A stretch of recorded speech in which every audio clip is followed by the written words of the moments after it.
There are so many different types of consulting case studies, but which should you focus on? Find them out in this video. Hi, my name's Henry. I'm an incoming BCG consultant, and here at the Consulting Axis, we teach you everything consulting. So if that sounds good, then be sure to subscribe and turn on bell notifications so you don't miss anything.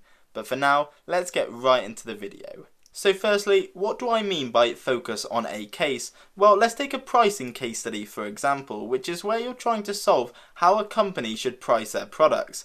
And unfortunately, there is no sort of perfect formula that can help you solve every pricing case study, but you should learn a general framework that can help you in multiple different scenarios and some things that are maybe specific to a pricing case study. So for example, you should really know different pricing strategies, where this might be a subscription model or a one-off payment model. Pricing case studies aren't the most common, but it does bring me nicely onto my first main point. Focus on their niche. Let's say you're applying to Accenture, which is primarily known for their technology capabilities.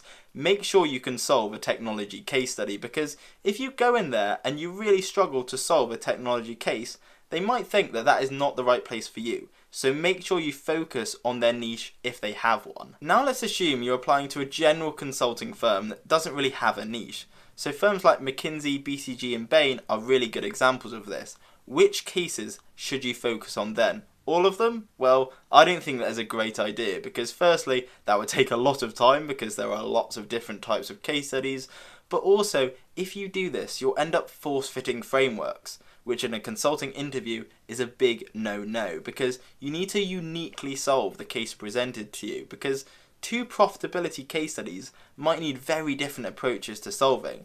So let me take you through the cases I think you should learn now. So firstly, profitability style case studies, which are where you're trying to decide how a company should increase their profits. And there is no surprise that these are the most common type of case studies because, well, profits are fundamental to any business.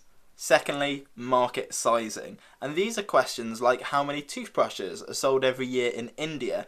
And don't worry if you haven't heard of these questions before. I know they can sound daunting, but I've actually got a video on how to solve these if you want to check that out after this video. If you want to learn how to crack all of these case studies and more, then be sure to check out my online course, which you'll find the link to in the description. But now, let's crack on with the video. Thirdly, we have market entry style case studies, and this is where you could be asked questions like, should this burger restaurant start serving salad, or should they maybe branch out into another country? These are market entry style case studies, and I really think you should focus on these. Finally, I think you should focus on M&A style case studies, and this stands for mergers and acquisitions. So these are questions like, should this company merge or acquire this other business?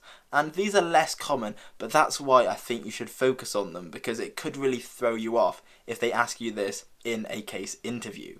So if you've enjoyed this video and found it useful, then please feel free to subscribe. It's free and it really does help me out a lot. And you can just check out some of my other YouTube videos, which I'll put up there. But for now, best of luck with your consulting case interviews.